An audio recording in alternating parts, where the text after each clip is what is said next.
कर्नाटक जैन स्वाध्याय संघ बैंगलोर एवं श्री श्वेतांबर स्थानकवासी जैन श्रावक संघ जयनगर बैंगलोर के तत्वावधान में आयोजित रविवार की इस विशेष कक्षा में मैं शांतिलाल बोहरा आप सभी का हार्दिक स्वागत एवं अभिनंदन करता हूं। आत्मबंधुओं, हमारी कक्षाएं पूर्व में इसी मीटिंग के माध्यम से मीट टेक्नोलॉजी के माध्यम से गत दिसंबर तक चलती रही थी। अभी भी हमारी एक कक्षा नियमित रूप से मोक्ष पुरुषार्थ विषय पर आधारित चल रही है, जिसमें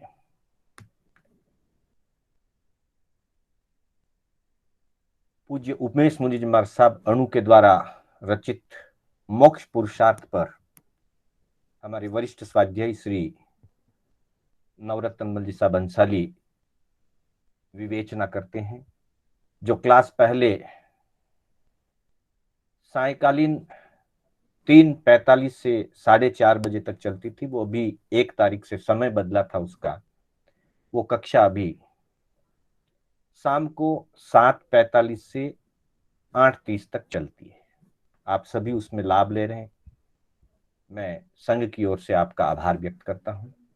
साथ ही जो रविवार की हमारी कक्षा दिसंबर के बाद स्थगित कर दी गई थी, अभी पुनः कोरोना की परिस्थितियों को देखते हुए स्थानकों में और भवनों में हमारी कक्षाएं अब प्राय नहीं हो पा रही हैं।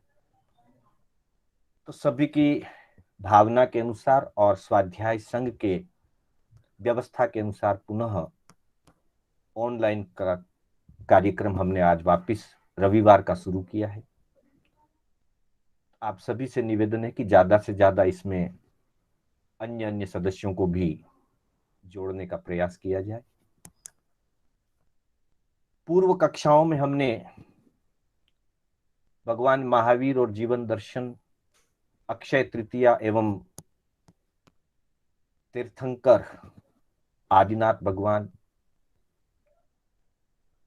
जैन धर्म में दान और मुख्य रूप से अभय दान की, सुपात्र दान की, ज्ञान दान की विशेष महत्ता, साथ ही जैन जीवन शैली के अंतर्गत सुसंस्कारित जीवन, सुभाषित जीवन,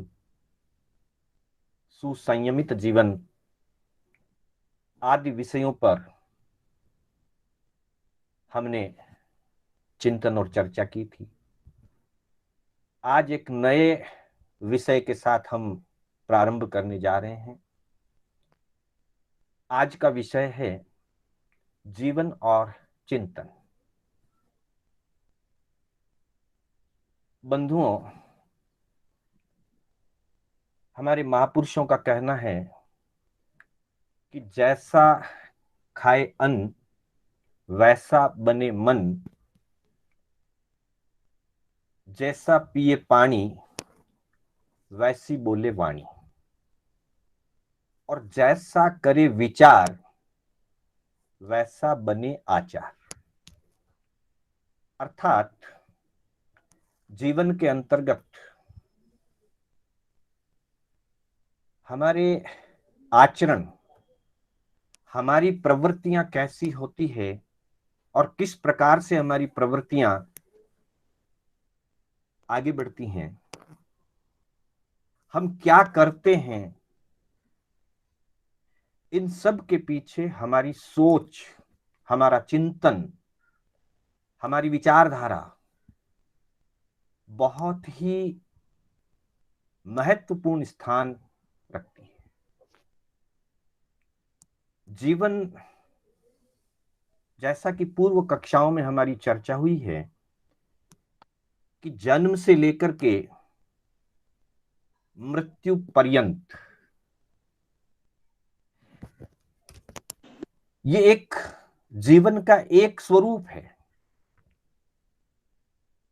प्रत्येक, चाहे वो मानव है, पशु है, नरक गति का नारकी जीव है, अथवा देव गति का देव हो, प्रत्येक जीव के साथ आयु कर्म जुड़ा हुआ है। आयुष्य कर्म के अनुसार जीवन का प्रारंभिक बिंदु है जन्म, और जीवन का अंतिम बिंदु है मृत्यु। किसी अपेक्षा से जन्म से लेकर के मृत्यु पर्यंत जो हमारी आयुष्य की एक धारा चलती है, उसे जीवन कहा जाता है। लेकिन जीवन मात्र इतना ही नहीं है। जीवन अंतर्मूर्त की स्थिति से लेकर 33 सागरोपम की स्थिति तक का काल मान ही मात्र जीवन नहीं है। जीवन अनादि अनंत है। जीवन जीव का स्वाभाविक गुण है। सैद्धांतिक दृष्टि से अगर देखा जाए तो तत्वार्थ सूत्र के अंतर्गत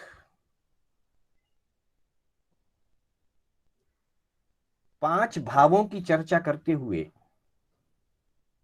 जीवत्व को पारिणामिक भाव के अंतर्गत बताया गया है। अर्थात जीवन जीव का परिणाम है। जीवन जीव का गुण है, मूल गुण है जीवन। चेतना जिसको हम कहते हैं, चेतना ही जीवन है। व्यवहार में एक एक भव का जीवन होता है, पर निश्चय में जीवन अनादि अनंत है। अनादि निगोद से लेकर के अव्यवहार राशि से व्यवहार राशि में प्रवेश किया हमने। व्यवहार राशि में चतुर्गति के अनंत जन्म करते हुए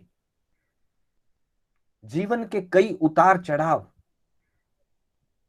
व्यावहारिक दृष्टि से, आध्यात्मिक दृष्टि से, शारीरिक दृष्टि से, ज्ञान आदि के सयोपशम से, विभिन्न अपेक्षाओं से अनेक उतार चढ़ाव के साथ जीवन की धारा चलती रहती है। लेकिन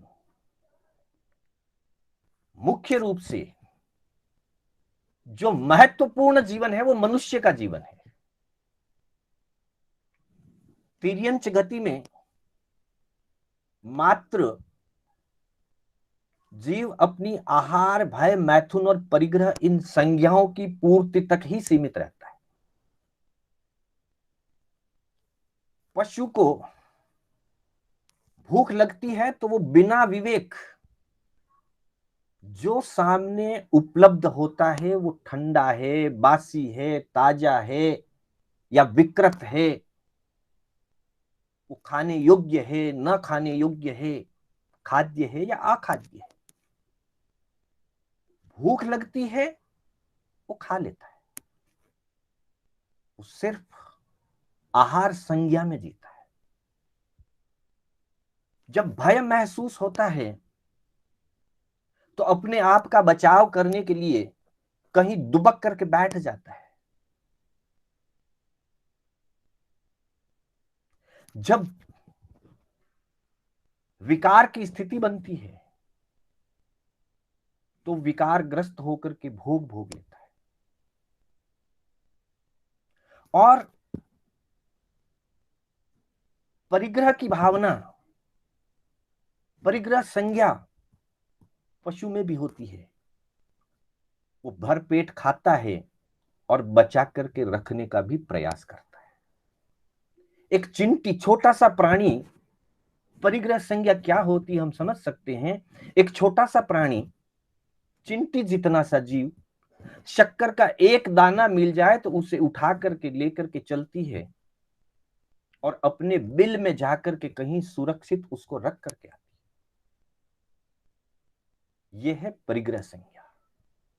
तो बंधुओं, तिर्यंच गति के जीवों में विकसित चिंतन मनन की शक्ति नहीं होने से वे मात्र प्रकृति से और कर्मों के उदय से जो स्वाभाविक रूप से संसारी प्राणी में आहार, भय, मैथुन और परिग्रह की संज्ञा होती है, वो उस संज्ञा में ही अपना जीवन जीते हैं। नरक गति के जीव अत्यंत वेदना युक्त जीवन होने के कारण से वे अपने जीवन का उत्थान या पतन इसके बारे में सोच ही नहीं सकते। नरक गति के अंदर उस क्षेत्र में ही भयंकर वेदना है। परमाधामी देव 3 नरक तक वेदना पहुंचाते हैं और साथ ही कषायों की तीव्रता के कारण, रौद्र परिणाम की अधिकता के कारण नारकी जीव आपस में लड़ते भिड़ते रहते हैं और वे भी 4 कषाय और 4 संज्ञाओं में ही जीवन व्यतीत कर देते हैं। कुछ एक प्राणी तिर्यंच गति में या नरक देव गति में भी जो सम्यक दृष्टि होते हैं, उनका जीवन स्तर थोड़ा सा 1 पॉइंट सामान्य दूसरे जीवों से ऊंचा हो सकता है, लेकिन विशेष उत्थान का अवसर न तिर्यंच गति के जीव को मिलता है और न ही नरक गति के जीव को। और वैसे ही देवगति में भौतिक दृष्टि से, व्यावहारिक दृष्टि से सुख उपभोग करने के दिव्य साधनों की बहुत अधिकता होती है और दिव्य साधन, दिव्य भोग, भौतिक वैभव की अधिकता होने के कारण देवगति के जो देव देवियां होते हैं वे भी प्राय आत्मचिंतन करने के या अपने जीवन के उत्थान के संबंध में, अपने जीवन के विकास के संबंध में, आध्यात्मिक विकास के संबंध में सोचने का उन्हें अवसर ही नहीं मिलता। तो मुख्य रूप से 4 गतियों के अंदर नरक गति, तिर्यंच गति और देव गति, इन 3 गतियों का जो जीवन होता है वो स्वाभाविक रूप से सांसारिक जीव के स्वभाव के अनुसार 4 कषाय और 4 संज्ञाओं में ही व्यतीत होता है। उनकी पूर्ति, उनकी व्यवस्था, उनका उपभोग, कभी तृप्ति कभी अतृप्ति, निश्चय में सदा अतृप्ति के साथ जीवन व्यतीत होता रहता है। लेकिन जैसा कि ज्ञानियों ने फरमाया है, दुल्लहे खलु मानुषे भवे,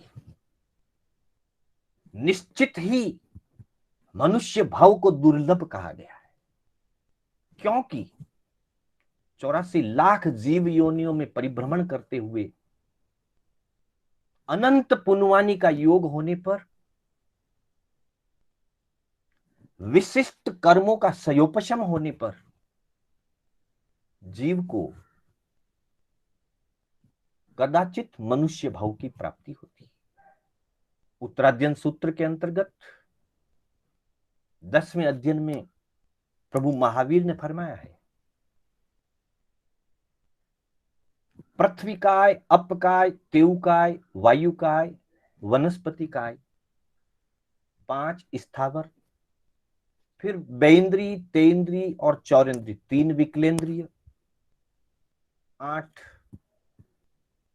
9वां तिर्यंच पंचेंद्री, 10वां नरक, 11वां देवगति। इन 11 घाटियों को पार करने के बाद, इन 11 घाटियों में अनेक भव करने के बाद, कहीं संख्यात भव, कहीं असंख्यात भव, कहीं अनंत भव तक की स्थिति होती है। इतने भव भ्रमण करने के बाद 11 घाटियों को पार करे, तब जाकर के जीव को कदाचित मनुष्य भाव की प्राप्ति होती है। अभी मनुष्यत्व अथवा बाकी के गुण तो बहुत दूर की बात है, मात्र मनुष्य भव का प्राप्त होना भी इन 10 घाटियों को पार करने के बाद, 11 घाटियों को पार करने के बाद मनुष्य भव की प्राप्ति होती है। वह मनुष्य भाव जो इतना कठिनाई से मिलता है, इसलिए ज्ञानियों ने मनुष्य भाव को और मनुष्य जीवन को इस संसार में सर्वोत्तम जीवन की संज्ञा दी है। उत्तम जीवन की संज्ञा मनुष्य को दी है, क्योंकि बहुत मुश्किल से मनुष्य गति की प्राप्ति होती है। अतः आध्यात्मिक दृष्टि से हो चाहे व्यवहार की दृष्टि से हो, जीवन के अंदर जहां उत्थान अथवा विकास की बात आती है, तो वह मुख्य रूप से मनुष्य गति में और मनुष्य जीवन में ही सोची जा सकती है। इसलिए कहा कि मात्र आयु कर्म का मिलना, जन्म से मृत्यु पर्यंत, जन्म के बिंदु से मृत्यु के बिंदु के बीच की जो जीवन रेखा है, जीवन मात्र उतना ही नहीं। ये तो हमें अनंत पुण्यवानी से मिल गया है, लेकिन इस जीवन को जीने के लिए, इस जीवन के संचालन के लिए, इस जीवन में अनेक प्रकार के व्यवहार और व्यवस्थाओं को निभाने के लिए हमारी सोच क्या है, हमारे मनोभाव क्या है, उन मनोभावों पर और हमारी सोच पर हमारे जीवन का विकास टिका हुआ है। हमारे जीवन की महत्ता इसी में है कि हमारा सोच किस प्रकार का है, क्योंकि कहा है जैसा करे विचार वैसा बने आचार। अर्थात जीवन जीने में, जीवन की व्यवस्था में, जीवन के व्यवहार में, जीवन के आचार में हमारे विचारों का बहुत बड़ा महत्व है। और हम प्रतिदिन प्रतिपल कुछ न कुछ विचार करते ही रहते हैं। विचारों से मुक्त होना बहुत मुश्किल है, और कहा जाए निश्चय की दृष्टि से तो 13वें गुण स्थान तक मनोयोग चलता है, पर छद्मस्त अवस्था में तो विचार निरंतर गतिशील रहते ही हैं। तो वे विचार जो हम प्रतिपल चिंतन करते रहते हैं, सोचते रहते हैं, विचार करते रहते हैं, वे विचार मुख्य रूप से 2 प्रकार के होते हैं, नकारात्मक चिंतन और सकारात्मक चिंतन। हम नेगेटिव थिंकिंग भी करते हैं, हमारे थॉट्स नेगेटिव भी होते हैं और हमारे थॉट्स पॉजिटिव भी होते हैं। हम पॉजिटिव थिंकिंग भी करते हैं, सकारात्मक चिंतन भी करते हैं और नकारात्मक चिंतन भी करते हैं। हमें विचार इस बात का करना है, हमें खोज अथवा स्वयं का मूल्यांकन इस बात का करना है कि हम अपने समय में, अपने पूरे दिन भर में या जीवन पर्यंत, किसी भी रूप में हम सोच सकते हैं उसको, कि हम सकारात्मक कितना चिंतन करते हैं, पॉजिटिव थिंकिंग हमारी कितनी रहती है, और नकारात्मक चिंतन हम कितना करते हैं, हमारी सोच कितनी नकारात्मक रहती है, कब कब नकारात्मक बनती है, क्यों बनती है और उसका क्या परिणाम आता है। इन सारी चीजों का चिंतन करके हम ज्यादा से ज्यादा सकारात्मक चिंतन की तरफ अपने विचारों को बढ़ाएं और नकारात्मक चिंतन से हम बचें, तभी जाकर के हमारा जीवन सकारात्मक हो सकता है। मात्र चिंतन बदलने से भी बहुत फर्क पड़ेगा। चिंतन बदले बिना आचार नहीं बदल सकता, और आचार को बदलने के लिए चिंतन को बदलने की बहुत आवश्यकता है।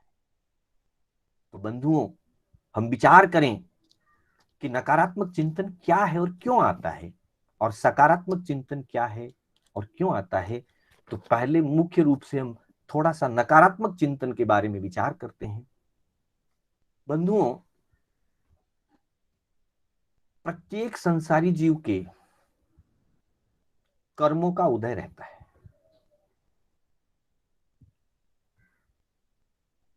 कर्म 8 बताए गए हैं, 4 घाती कर्म, 4 अघाती कर्म। और घाती कर्मों के अंतर्गत सबसे बड़ा कर्म, या जिसे कर्मों का राजा भी कहते हैं हम, मोहनीय कर्म।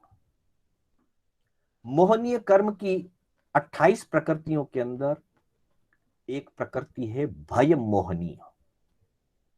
कुल 28 प्रकृतियां हैं मोहनीय कर्म की। मुख्य 2 विभाग, दर्शन मोहनीय और चारित्र मोहनीय। दर्शन मोहनीय के कारण से हमारी सोच विकृत होती जाती है, हमारी मान्यताएं मिथ्या हो जाती है, हमारी विचारधारा सिद्धांत के और स्वभाव के विपरीत चलती रहती है। दर्शन मोहनीय उसमें अपना एक मुख्य रोल अदा करता है, एक महत्वपूर्ण स्थान निभाता है। उसके साथ ही चारित्र मोहनीय, और चारित्र मोहनीय के अंतर्गत अनेक भेद हैं। कुल 25 प्रकार के चारित्र, कषाय चारित्र 16 और 9 कषाय चारित्र के 9 भेद होकर के कुल 25 भेद हैं। उसमें एक है भय मोहनीय। भय मोहनीय 9 कषाय चारित्र मोहनीय कर्म का एक भेद है। उस भय मोहनीय के कारण से अनावश्यक रूप से हमारे अंदर में दुश्चिंताएं सवार होने लगती है, भय बढ़ने लगता है, और हमारी विचारधारा अशुभ बन जाती है। हालांकि अनेक दार्शनिकों ने, ज्ञानी भगवंतों ने जीवन को सहज जीने के लिए अभय के वातावरण को बनाने का और अभय के वातावरण में जीने का संदेश दिया है, परंतु हम संसारी जीव हैं, मोह से जुड़े हुए हैं, संसार की विभिन्न परिस्थितियों से और विभिन्न व्यवस्थाओं से हम जुड़े हुए हैं। और जब भी हमारे अंदर में असुरक्षा का भाव जगता है, अथवा राग और मोह जब बढ़ जाते हैं, तो बुरे विचार आने शुरू होते हैं। अपनों के प्रति मोह भाव के कारण, राग भाव के कारण अशुभ चिंतन होने लगता है, और कभी कभी द्वेष बुद्धि के कारण दूसरों के प्रति, जिनको हम व्यवहार से अपने विरोधी समझते हैं, अपने शत्रु मान करके चलते हैं, ज्ञानीजन तो कहते हैं कि इस संसार में न कोई किसी का मित्र है, न कोई किसी का शत्रु है। भगवान तो फरमाते हैं, अप्पा मित्तम मा मित्तम च, आत्मा ही तेरा मित्र है और आत्मा ही तेरा अमित्र यानी शत्रु। यानी कि तू स्वयं ही अपना मित्र है, तू स्वयं ही अपना शत्रु है। बाहर न कोई मित्र है, न कोई शत्रु। उत्तराध्ययन सूत्र में कहा, अप्पा मित्तम अमित्तम च। जो सन्मार्ग में चलने वाली आत्मा है, जीव को सम्यक मार्ग में, सही रास्ते पर ले जाने वाली आत्मा अपना मित्र है, और उन्मार्ग पर ले जाने वाली आत्मा, गलत रास्ते पर चलाने वाली आत्मा, कषायों में, विकारों में, राग द्वेष में, अशुभ दुर्भावनाओं में, आर्त और रौद्र में प्रवृत्ति कराने वाले जो परिणाम जीव के हैं वही अमित्र है, वही शत्रु है। और दूसरी तरफ आचारांग सूत्र में भगवान प्रभु महावीर ने फरमाया है कि तुम स्वयं अपने मित्र हो, बाहर मित्र क्यों ढूंढते हो? बाहर मित्र ढूंढने की जरूरत नहीं है, तुम अपने मित्र स्वयं बन जाओ, तो फिर कहीं पर भी तुम्हें किसी भी प्रकार का दुख नहीं, किसी भी प्रकार की अशांति नहीं है, तकलीफ नहीं है, कष्ट नहीं। ये बातें कहनी जितनी सरल है, ज्ञानियों ने तो स्वयं जिया और जी करके बताया, पर हमारे लिए ये बातें उतनी ही कठिन है। बोलना आसान है, पढ़ना आसान है, पढ़ाना आसान है, लेकिन जीवन को उसके अनुसार ढालना बहुत कठिन है। इसलिए जब अनावश्यक रूप से भय पैदा होता है, अशुभ विचारधाराएं चलने लगती है, राग और मोह की जब थोड़ी सी परिस्थिति बढ़ जाती है, जब उसका उदय भाव बढ़ जाता है और हम उदय भाव के वशीभूत होकर के बुरे विचार करने लगते हैं, अथवा द्वेष बुद्धि के कारण दूसरों के प्रति दुर्भावना पूर्वक दूसरों का अहित चाहने लगते हैं और हमारे विचार क्रूर बन जाते हैं, रौद्र बन जाते हैं। ऐसे रौद्र विचार, अनावश्यक भय, अशुभ विचारधारा, बुरे विचार, ये सारे के सारे नकारात्मक है, इनको नकारात्मक कहा गया। ये सारे नेगेटिव थॉट्स हैं और हमारे मन में रह रह करके आते रहते हैं। ज्ञानियों की दृष्टि से अगर कहा जाए तो नकारात्मक चिंतन जो है वो अवझाणाचर्य है। बंधुओं, आपको ध्यान में होगा, अवझाणाचर्य हमारे प्रतिक्रमण के अंतर्गत जब हम 12 व्रतों की चर्चा करते हैं तो 8वें व्रत के अंदर कहा गया है, चौबे अनट्ठा दंडे पनत्ते तंजहा अवझाणाचर्य।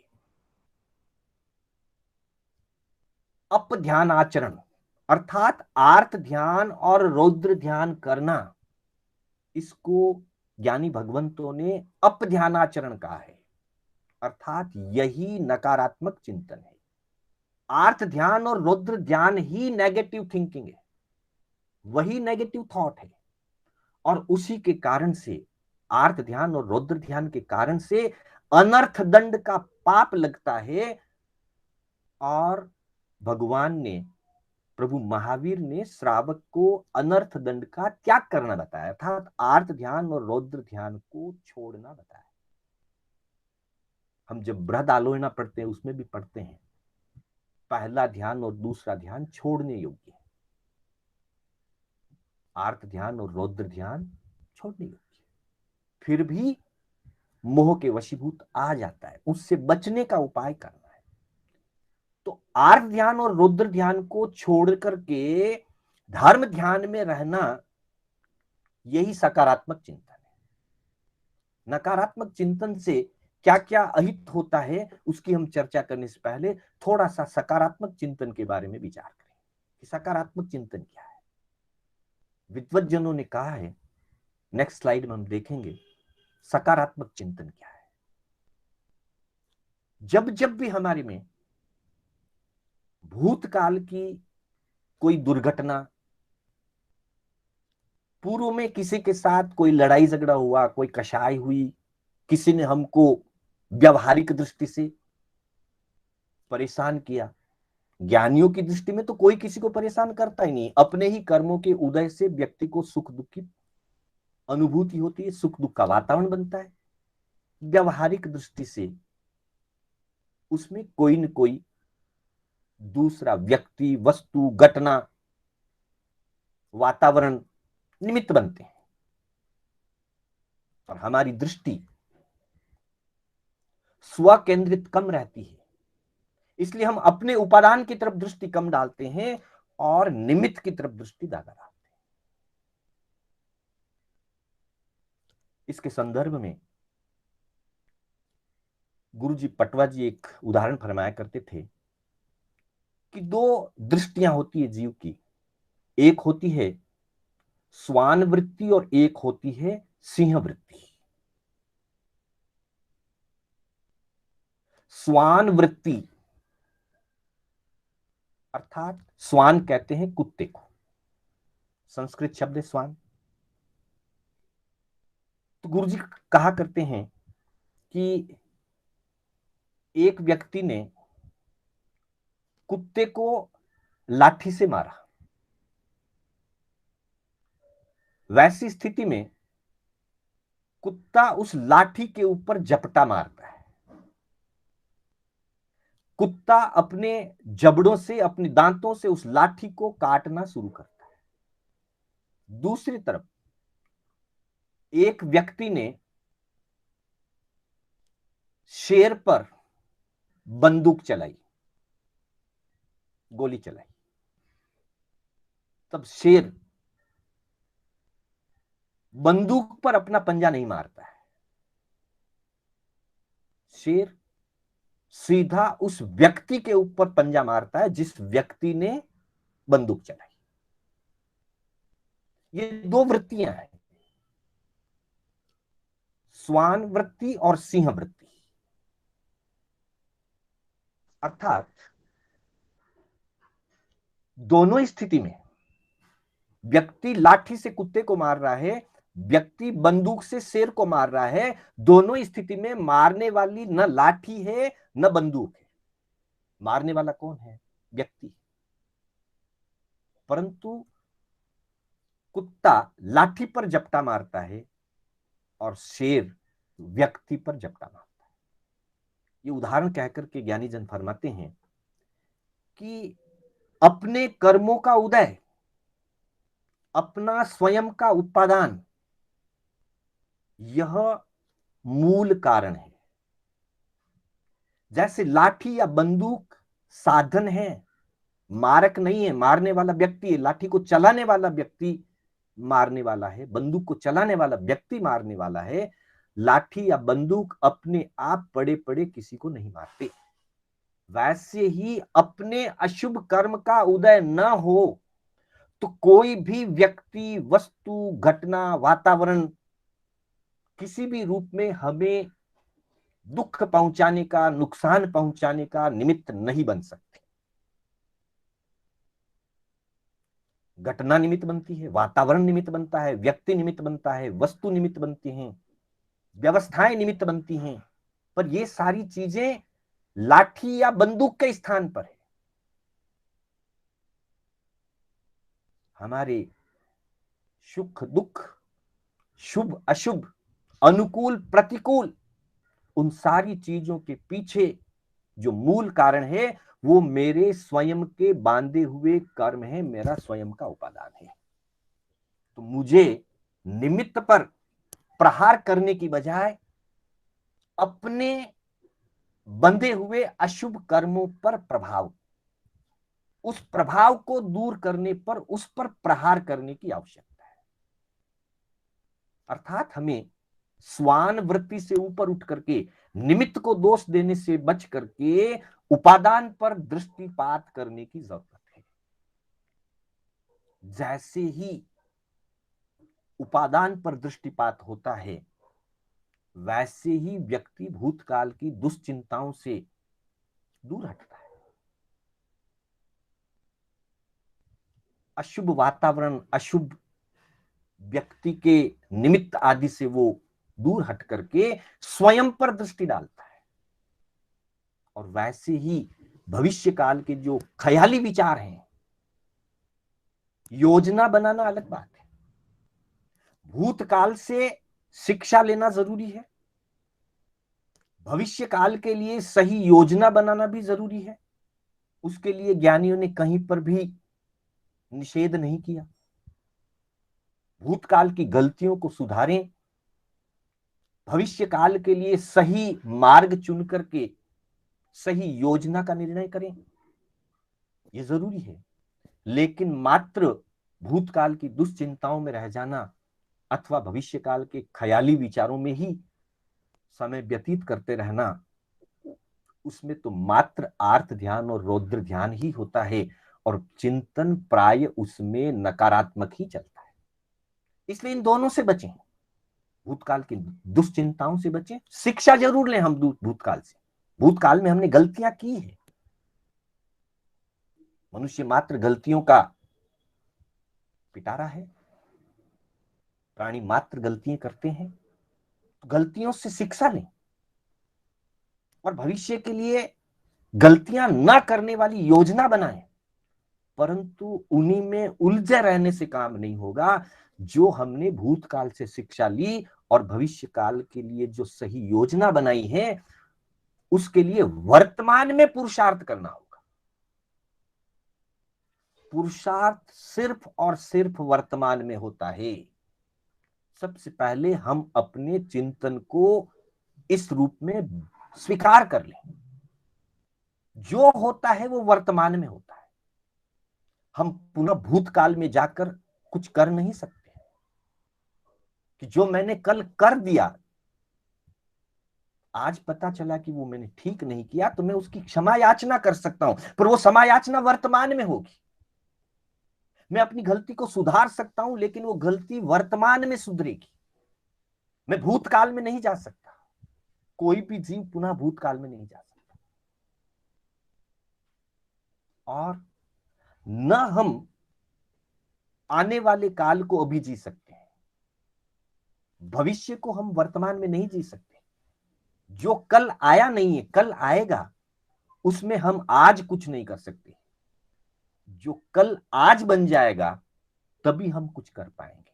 इसलिए जितना भी पुरुषार्थ हो सकता है, जितनी भी व्यवस्थाएं हो सकती है, जितना भी सुधार हो सकता है, वो सब कुछ वर्तमान में हो सकता है। इसलिए भूतकाल की दुश्चिंताओं से ऊपर उठना, भविष्य काल की योजना जरूर बनाना, लेकिन ख्याली पुलावों में, ख्याली विचारों में ही नहीं रह करके उनसे ऊपर उठ करके वर्तमान में जीना, वर्तमान की वास्तविकता को स्वीकार करना, और उस वास्तविकता को स्वीकार करके, हकीकत को स्वीकार करके उचित चिंतन से सही निर्णय लेना, और फिर सही निर्णय के अनुसार पुरुषार्थ करना। इसी का नाम सकारात्मकता है। पहले विचारों में सकारात्मकता, और फिर उसके बाद आचार में सकारात्मकता, उचित पुरुषार्थ, व्यवहार के लिए व्यवहार का पुरुषार्थ, अध्यात्म के लिए अध्यात्म का पुरुषार्थ।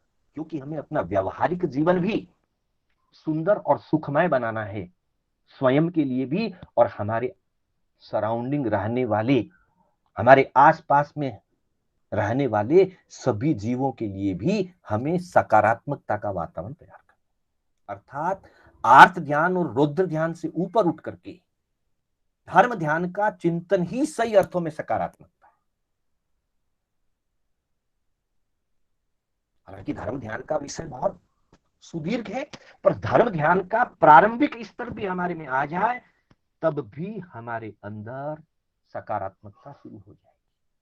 धर्म ध्यान का जैसे जैसे स्तर ऊपर उठता है, तब वो व्यावहारिकता से आध्यात्मिकता में प्रवेश होता है। उसकी चर्चा हम फिर कभी करेंगे आध्यात्मिक दृष्टि से। आज हम व्यवहार की दृष्टि से चर्चा करें। तो इस तरह से नकारात्मक चिंतन से अलग हट करके ऊपर उठ करके सकारात्मक चिंतन करना, सकारात्मकता के अंदर प्रवेश करना, उसी का नाम जीवन विकास की सही यात्रा में पहला कदम है। जीवन यात्रा में सही विकास हो, उसका पहला कदम है कि हम सकारात्मक बने, विचारों से भी और आचार पक्ष से भी। उत्तराध्ययन सूत्र के 30वें अध्ययन की 35वीं गाथा में प्रभु महावीर ने फरमाया है, रुद्दानी वज्जिता जाए जासु समाहिये धम्म सुक्का इम जाना इम जानम तम तु बुहावए। बंधुओं, परमात्मा महावीर ने अपनी अंतिम देशना में उत्तराध्ययन सूत्र के अंदर हमको जो अनमोल रत्न प्रदान किए हैं, वो जीवन के प्रत्येक क्षेत्र के लिए, वो चाहे मोक्ष मार्ग के लिए हो और चाहे जीवन की सुख शांति के लिए हो, हर क्षेत्र को निर्मल, उज्जवल, सहज, सरल और सरस बनाने के लिए प्रभु महावीर के उपदेश हमारे लिए अत्यंत लाभकारी है। तो वहां फरमाया है कि अट्टरुद्धानी वज्जिता, आर्त ध्यान और रौद्र ध्यान को छोड़ करके, वज्जिता यानी वर्जित करके, अर्थात आर्त ध्यान और रौद्र ध्यान से ऊपर उठ करके, जायजा सुसमाही, जिसको सुसमाधि चाहिए, जिसको जीवन में समाधि की जरूरत है, व्यवहार में समाधि की जरूरत है, आत्मा में समाधि की जरूरत है, मन में शांति की जरूरत है, उसके लिए भगवान ने कहा अट्टरुद्धानी वज्जिता, आर्त ध्यान और रौद्र ध्यान का त्याग करे। क्योंकि भगवान फरमाते हैं कि अवधारणाचर्य अनर्थ दंड है। अप ध्यान आचरण, 8वें व्रत की चर्चा हमने थोड़ी देर पहले की थी, वो अनर्थ दंड है। अनर्थ दंड का मतलब ही यही है कि जिससे कोई प्रयोजन हो नहीं, जिससे किसी प्रयोजन की सिद्धि या प्राप्ति हो नहीं, उससे अनर्थ दंड कहते हैं। अर्थात हम कितना भी आर्त ध्यान कर ले, कितना भी रौद्र ध्यान कर ले, आर्त ध्यान और रौद्र ध्यान करने से समस्याओं का समाधान नहीं होता। समस्याओं का समाधान होता है सम्यक पुरुषार्थ करने से। तो जिस चीज से समाधान होता ही नहीं, 3 काल में संभव नहीं, ज्ञानियों का कथन है, प्रभु महावीर का कथन है, अनंत तीर्थंकर भगवंतों का कथन है, अनंत केवलियों का कथन है कि आर्त ध्यान और रौद्र ध्यान करने से किसी भी समस्या का समाधान नहीं होता। तो जिससे समाधान होता ही नहीं, उसमें हम अपनी श्रम, अपनी शक्ति, अपना समय, अपने आयु का अनमोल समय हम खो देते हैं, तो उससे लाभ क्या है? और उल्टा अनर्थ दंड का पाप लगता है, कर्म का बंधन होता है।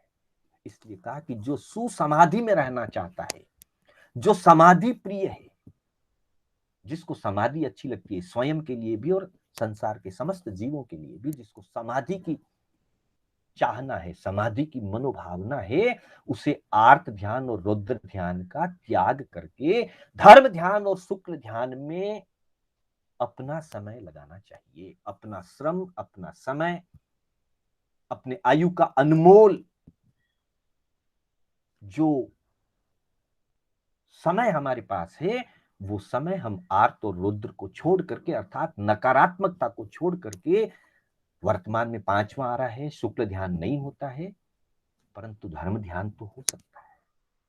उचित निर्णय, उचित चिंतन, सही निर्णय, ज्ञानियों के बताए मार्ग के अनुसार चिंतन करना, उसी को ज्ञानियों ने ध्यानम तम तू बुहावे, ज्ञानियों ने उसी को ध्यान कहा है। आर्त और रौद्र वैसे ध्यान जरूर है, लेकिन वास्तव में वो ध्यान नहीं है, वो दुर्ध्यान है। आगम की भाषा में, अध्यात्म की भाषा में आर्त ध्यान और रौद्र ध्यान को दुर्ध्यान कहा है, अपध्यान कहा है। और धर्म ध्यान को जीवन विकास का माध्यम कहा है, और शुक्ल ध्यान को जीवन मुक्ति का माध्यम कहा है। धर्म ध्यान से जीवन का विकास होता है, आत्मा का उत्थान होता है, मलिनता घटती है, अशुभ परिणाम खत्म होते हैं। और जब आर्त ध्यान, रौद्र ध्यान को छोड़ करके जब जीव धर्म ध्यान में प्रवेश करता है, तो उसके आत्मा का उत्थान होता है, और आगे बढ़कर के वह जब शुक्ल ध्यान में प्रवेश करता है, तो उसको संसार से मुक्ति की प्राप्ति होती है। अर्थात धर्म ध्यान संसार में साता पूर्वक जीने का माध्यम है, आर्त ध्यान और रौद्र ध्यान असाता के कारण है, दुख के कारण है, तकलीफों के कारण है। उनसे ऊपर उठ करके धर्म ध्यान में रहना, उचित चिंतन में रहना, सही चिंतन में रहना, सही चिंतन में आगे बढ़ना, यह जीवन में विकास और सुख शांति का माध्यम है, और उसके होकर के ही शुक्ल ध्यान में पाया जा सकता है। धर्म ध्यान में प्रवेश किए बिना कोई जीव शुक्ल ध्यान में प्रवेश नहीं कर सकता। तो धर्म ध्यान जीवन की सुख शांति का माध्यम है। अशुभ कर्मों को काट करके शुभ कर्मों का उपार्जन करवाने वाला है। और शुक्ल ध्यान शुभाशुभ समस्त कर्मों से मुक्त करा करके देह मुक्ति, जीवन मुक्ति, कर्म मुक्ति, संसार मुक्ति सबसे मुक्त करके मोक्ष प्राप्त कराने वाला है। इसलिए कहा कि जो व्यक्ति सुसमाधि को चाहता है, अब सुसमाधि भी दो प्रकार की, संसार में समाधि है या मोक्ष में समाधि है। जी, समाधि कहां है, संसार में है या मोक्ष में?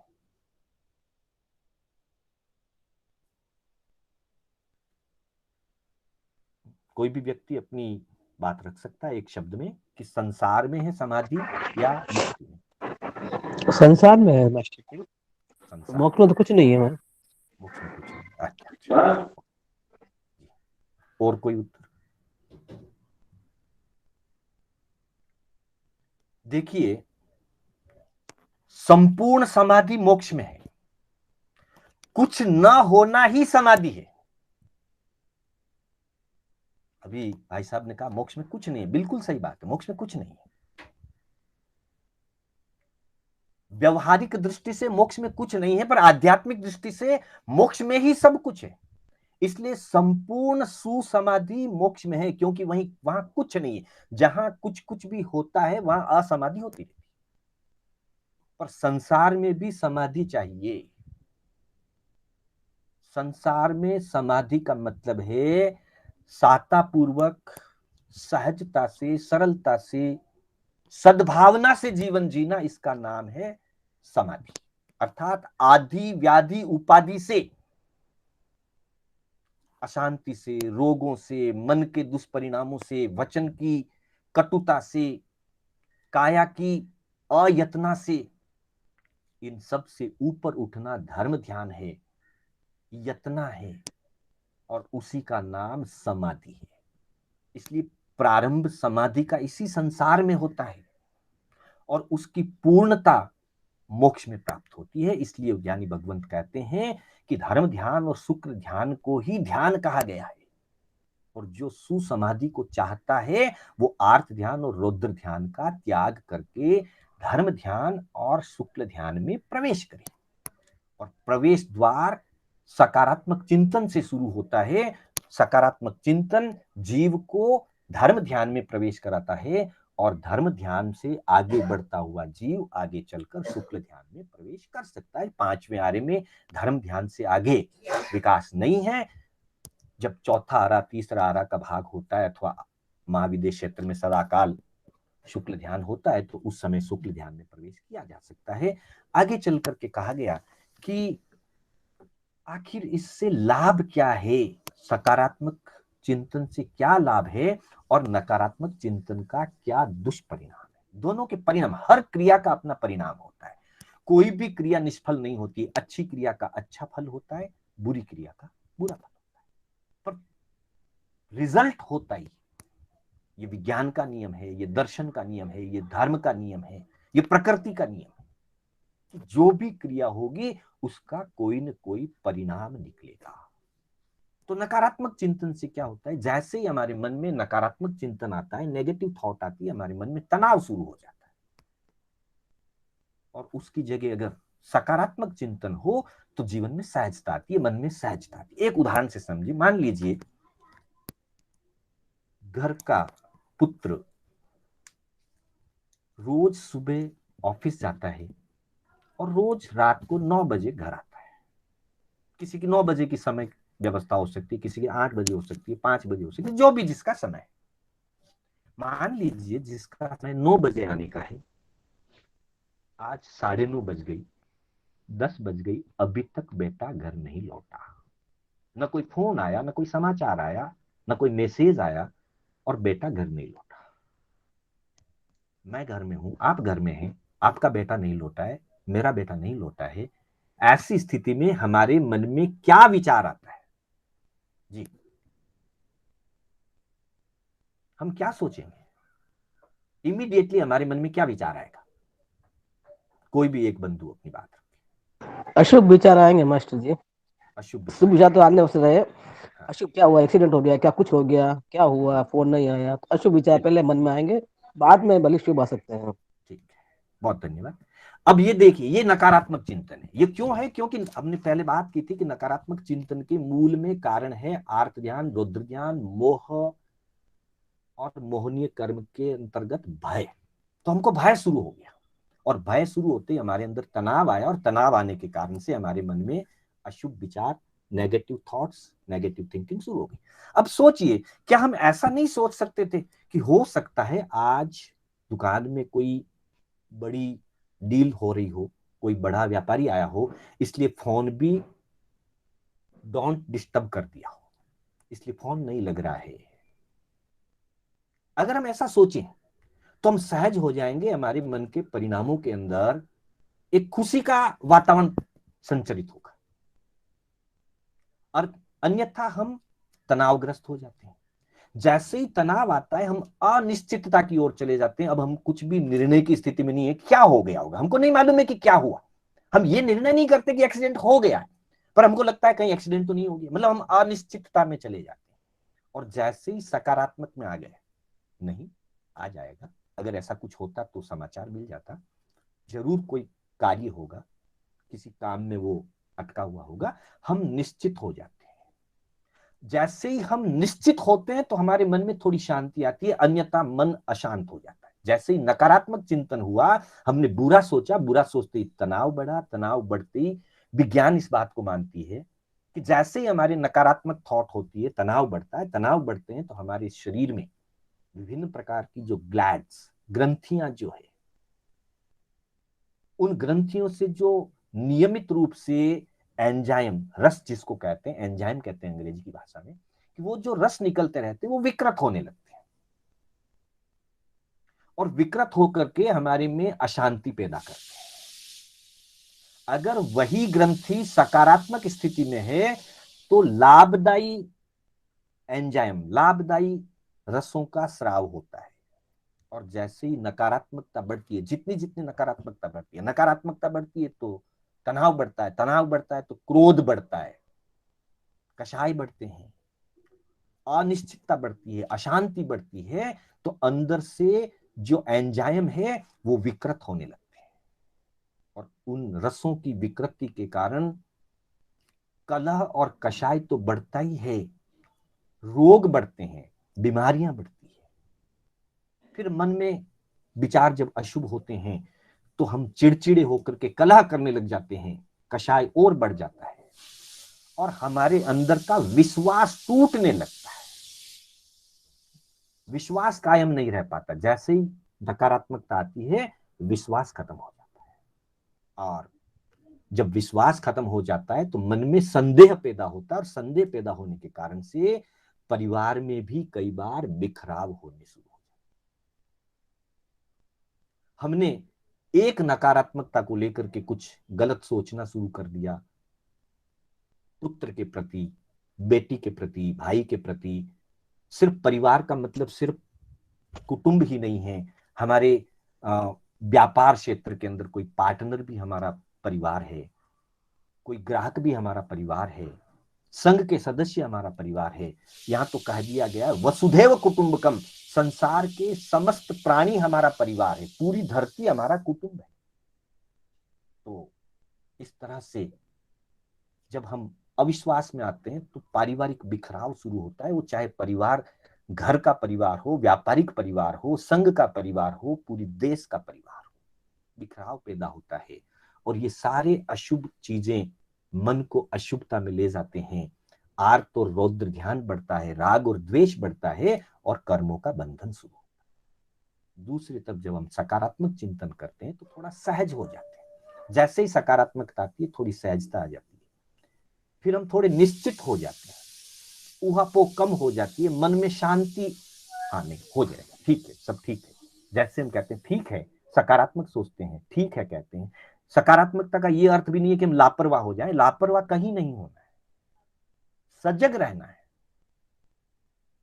सही निर्णय लेना है, उचित पुरुषार्थ करना है। लेकिन अनावश्यक तनाव से बचना है। तो हमारे मन में शांति पैदा होती है। शांति पैदा होने से हमें एक दूसरे का सहयोग लेने का माहौल बनता है, एक दूसरे के प्रति समन्वय भाव आता है, विश्वास बढ़ता है, वातावरण विश्वासपूर्ण बन जाता है और पारिवारिक खुशहाली पैदा होती है। एक दूसरे के प्रति सहयोग की और सहकार की भावना जगती है, एक दूसरे के उत्थान की भावना जगती है और सबसे बड़ा लाभ होता है कि हम सकारात्मकता से जीवन जब जीते हैं तो हम राग द्वेष से थोड़े ऊपर उठते हैं, कषाय से थोड़े अलग हो जाते हैं, आर्ध्यान रुद्र ध्यान से थोड़े बचते हैं, तब हम समभाव में आते हैं और समभाव में रहने के कारण से कर्म बंधनों से मुक्ति मिलती है। तो एक तरफ कर्मों का नया बंधन होता है, पुराने कर्म का उदय है, उदय में हम बैठते हैं, नए कर्मों का बंधन करते हैं और दूसरी तरफ हम थोड़ा सा सकारात्मक चिंतन बढ़ाएं, थोड़ा सा सकारात्मक पुरुषार्थ करें तो हम सहज, शांत, खुशहाल जीवन जीते हुए कर्मों के बंधनों से उल्टे मुक्त होते हैं। पूर्व बंधे हुए कर्मों को हम तोड़ते हैं और नए कर्मों के बंधन से भी हम बचते हैं। दोनों तरफ से हमको मुक्ति मिलती है। मुक्ति मात्र टूटने तक नहीं होती है, कर्म के पुराने कर्मों का टूटना और नए कर्मों का नहीं बंधना, इन दोनों का समन्वय का नाम मुक्ति है। तो इस तरह से हमने आज जीवन और चिंतन के संबंध में कुछ थोड़ी सी बातचीत की, थोड़ी चर्चा की। आगे जैसा अवसर होगा आध्यात्मिक पक्ष से आर्त रौद्र ध्यान, सकारात्मक और नकारात्मक चिंतन का क्या महत्व है, उसकी चर्चा हम आगे करेंगे। आज हमने व्यावहारिक पक्ष को मुख्य रूप से ध्यान में रखते हुए आज की चर्चा की। मैं पुनः आप सभी का आभार व्यक्त